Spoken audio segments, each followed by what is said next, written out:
Hi, I'm Laura Purdy Salas, and I am sharing a few of my thoughts on picture book illustration. I am not an artist or an illustrator. I am a picture book author, and I'm going to share a few thoughts and things that were surprising, things that work and didn't work, sort of through the lens of three picture books I have that all came out at almost the same time.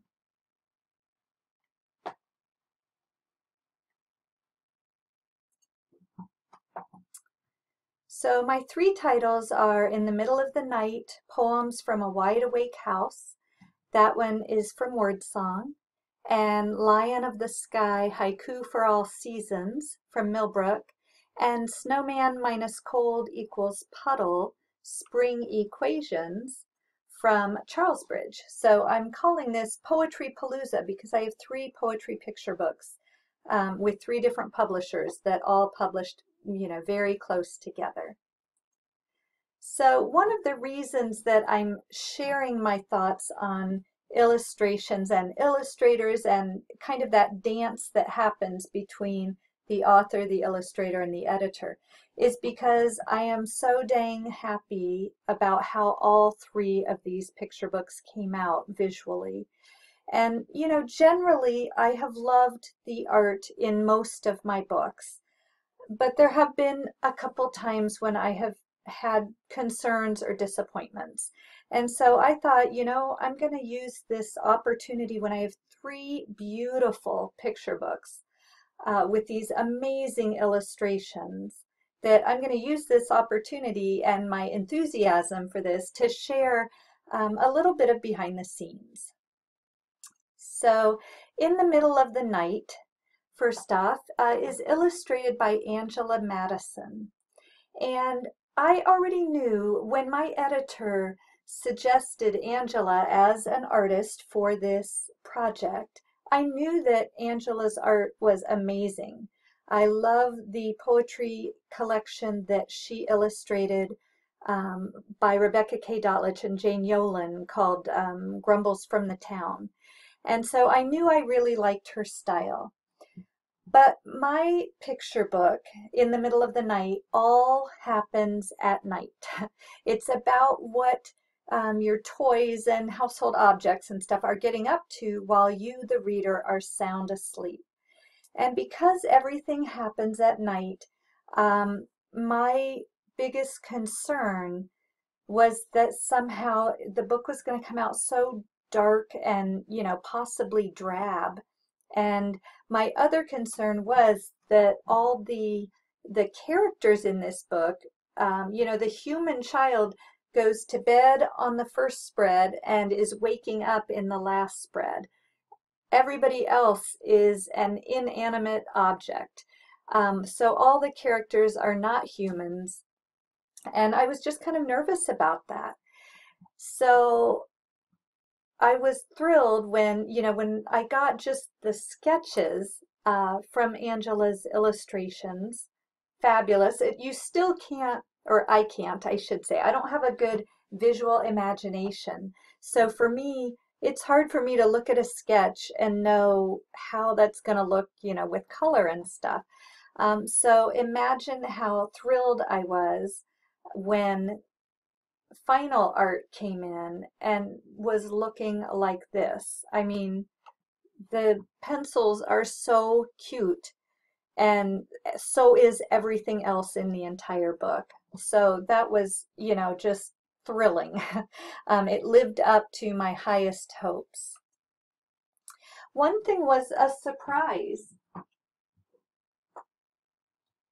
and this happens, in most picture books, I think, where an illustration is not what you expected it to be.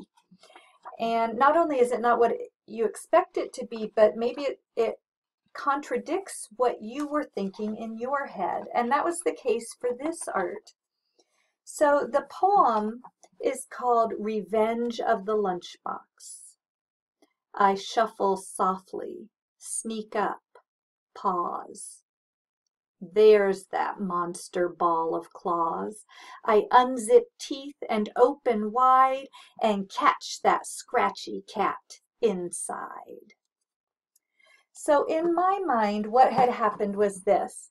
It's this soft-sided lunchbox, you know, and I had pictured the kitty cat diving into the lunchbox, and you know how they do in grocery bags and any kind of bag or container, and kind of clawing it up and being a whirlwind inside of it and sort of mistreating it. So in my eye, the cat was the bad guy, and the lunchbox was getting its just revenge. You know, it was fully justified to kind of gobble up this cat. And then Angela sent this art, which, I mean, could she make the cat any cuter? If I were a defense attorney for the cat, that's the image I would want. The little cat is playing Go Fish or something with a mouse. And so I adore this art, but I will say that when I saw it, I thought, ack, that's not, it doesn't go with my poem. In my poem, the cat is the bad guy, even though I love cats. Um, and Angela did not paint it that way.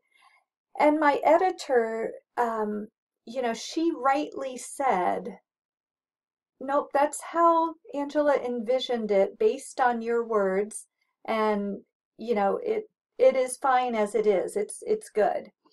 And that was okay. You know, so I had to point out that, oh, this isn't quite what I meant.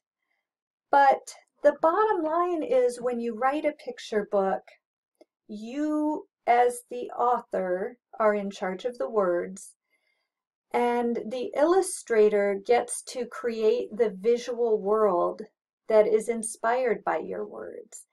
And sometimes it will match what you were thinking, and sometimes it won't. Now, when I say Angela's poems, Angela's art matched what I was thinking most of the time, I just mean matched in intent and mood.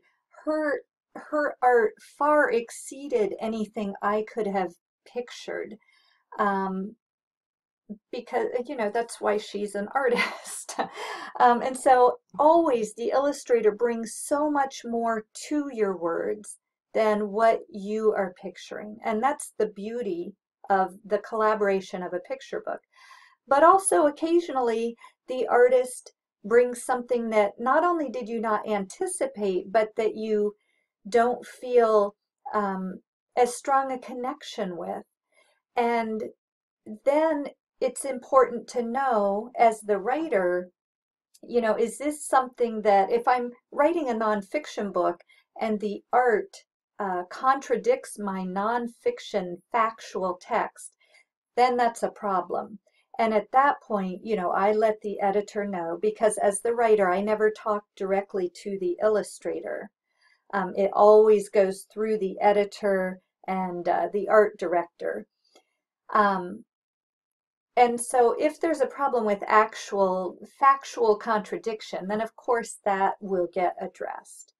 But when it's something like this, where it's a different way of interpreting the text, then often the illustrator, you know, gets to have their way with the illustration, as they should. And you notice that in this art, what I love about it, and why it didn't make me, you know, upset, even though it didn't agree with what I was picturing, is because the lunchbox is cute too. So the whole thing is very playful. You don't get the sense that the lunchbox is, you know, really bullying the cat. It feels more like a game they might play. And so I think that works, and I think it's charming. But when I first got it, I was like, wait, what?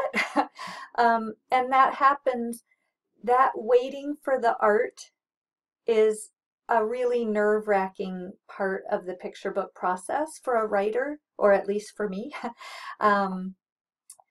because I want to love the art so much. And if I don't love the art, I'm so disappointed. And when I do love the art, like I do with all three of these books, It just feels like somebody did you the biggest favor you can imagine. Okay. Oh, so sometimes the art also changes your text in some ways. So I wrote a bunch of poems that were cut, and I'll share some of those in a different video on the writing process. But interestingly, my note here from my wonderful editor, Rebecca Davis, on the sock poems that didn't make it into the book. She wasn't totally sold on the idea of the lost sock anyway, because she worried that it was too cliched.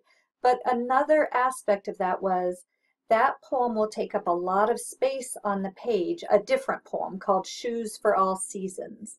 So that poem will take up a lot of space on the page. It's worth it. So I'm thinking now that maybe the sock poem should be deleted in order to leave space for the illustrator to have fun with Shoes for All Seasons. And so that is what happened. And that meant that, let me show you this full screen. That meant that Shoes for All Seasons, which is a poem for two voices, could have a whole spread all by itself. And, you know, she did magical things with that. Another time in a book, not one of these three books, but an older poetry collection, because of the way the art came in, the editor contacted me to ask, you know, do you mind if we do a line break here instead of here and add a little extra space here? Because the artist did their art, you did your text, and the designer thinks it looks better if it's arranged this way. And it did not substantially change the meaning or the feeling of my poem, so I said, of course. But so there are times when the illustration does affect your text, and an editor might come back to you and say, oh, there isn't room, you know, can you cut a little bit, or can you change this? You described a girl as having blonde hair, but the illustration is a brunette, you know, could you change it, whatever. So sometimes it does affect your text. Okay, this I thought was super fun. When I got so this is the finished art for this poem, Kleenex Makes a Perfect Landing. It goes like this. Paperclip skydiver clutches me tight. I billow like jellyfish in the starlight. I glide like a kite, like the notes of a flute. I'm a soft landing, feather light, white parachute. And when the sketches came in, you know, it's about a Kleenex and a paperclip and a parachute made out of those things. And I thought that the parachute looked too wide. I was picturing a longer, skinnier, pointier parachute. That's how I thought it would happen. And I asked Rebecca, the editor, about it, and I think this happened pretty quickly. It turned out that Angela, as part of her research for doing the art, had built a paperclip parachute using a Kleenex, and she had taken photos of it drifting down, and that was the model for her art. So I just think it's amazing to know, you know, when I write nonfiction books, I assume the illustrator is doing research because they have to make the animals look right and the habitat look right and, you know, things like that. But this book, In the Middle of the Night, was pure imagination for me. And I was just so tickled that the illustrator was still doing research to make sure she captured the kernel of reality in this imaginary world. Okay, Lion of the Sky. So the artist for Lion of the Sky, the illustrator, is named Mercé Lopez, and she is in Spain. And she does this beautiful kind of delicate work that seemed to go so beautifully with the spareness of these haiku poems. that it seemed like a really good match. And it was. I think the art is stunning. And but one thing that was interesting, so because she is Spanish and I believe lives in Madrid, we found there were a couple of things that came through that didn't match the US book market. And this book is being published, in the US. Um, and so Millbrook uses a lot of international illustrators, which is amazing because it means that your collaborator comes at your book with a whole different viewpoint. And they might come from a country where the geography is different, or there's just so many ways that I'm sure it influences their art. So I always think that's really cool. In this case, because these are riddle poems, we ended up with a couple of things that that that international perspective had to be changed a little bit. So first of all, the sketches, oh my goodness. When I saw the sketches, so this is the spread that introduces the summer season. The poems are divided up into 6 poems for each season. And so, like I said, I just love the spare, kind of delicate look of it. Ah, gorgeous. But there was, so this poem, this is one of the sketches. This poem is, I love summer fields, left field, right field, center field. I fly to them all. And we had an answer key at the back of the text that was probably sent to her, but I'm not sure. But the answer to these riddles was not right there with the poem. And so when we got the sketch, it was not a baseball field as I was intending. The poem is about a baseball. The riddle, the answer to the riddle is a baseball. And so that had to be changed. Again, I don't talk directly with the artist, but the editor does, or the art director. And another thing that was a little different here, she totally understood and knew what the answer was. So the poem from Fall goes, my first day outfit is fresh paint and polished floors. Here come my new friends. And she has the kids are all gathered around. They've got backpacks and stuff, and it's at a school, which is the correct answer. But you can see that the floor on this school is gorgeous. It is some kind of, sort of mosaic tile, and it doesn't look, it does not reflect what most U.S. elementary school students would recognize as a school floor.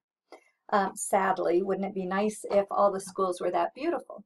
So Carol Hinds, my fabulous editor, she spoke with Mercé, and sorry, just looking for the book here. And so then when Mercé, sent the art back and did final art, obviously it is a baseball field. So it was just a matter of a misunderstanding, due at least in part to a different cultural definition. I don't know how much baseball there is in Spain even. And the fact that the answers to the riddle poems weren't right there with the poems. So I probably, should have included them right there. And then the school, here's the final art for the school, and you could see that she revised it into this tile floor, but much plainer. It's still polished, it looks very clean and fresh, but it would be much more recognizable to U.S. students as a school. And then just as an example to show you the final typeface and stuff that was used, here's a a poem from fall. I search under oaks and gather tasty treasures. Winter is coming. And what's interesting about this one, um, Carol and I talked about this on a couple different occasions, about the fact that, oh, it's actually a good thing if some of the answers are really obvious from the art, but maybe there's a few that are harder to understand. Because at one point I had thought, gosh, it would sure be cool to have the answer only hinted at, and then you turn the page and there's the answer, or something like that, which is not how it ended up happening. It ends up that each poem has a page, and that's the only reference to that poem. So I love how in this one we have the squirrel's tail, but we don't have the whole squirrel. And there's one of them is an earthworm, and there is a robin and a hole, but we don't actually see the worm. But then in many of the poems, like the baseball one, it's a picture of a baseball field and kids playing baseball, so it's pretty obvious. So yeah, the art has some variety to it, which I think is super cool. Okay, and finally, the art for snowman minus cold equals puddle.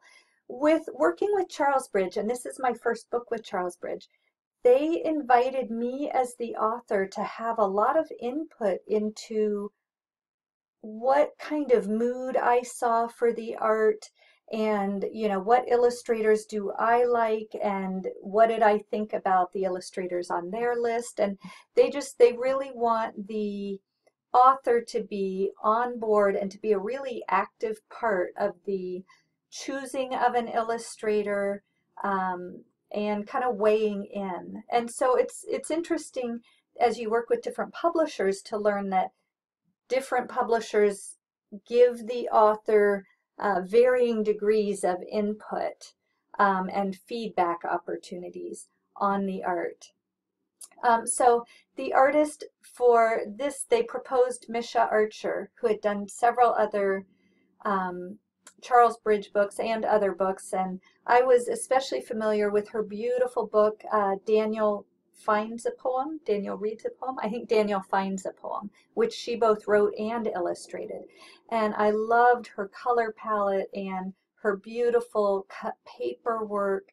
So I was, totally on board with, yes, Misha Archer as the illustrator.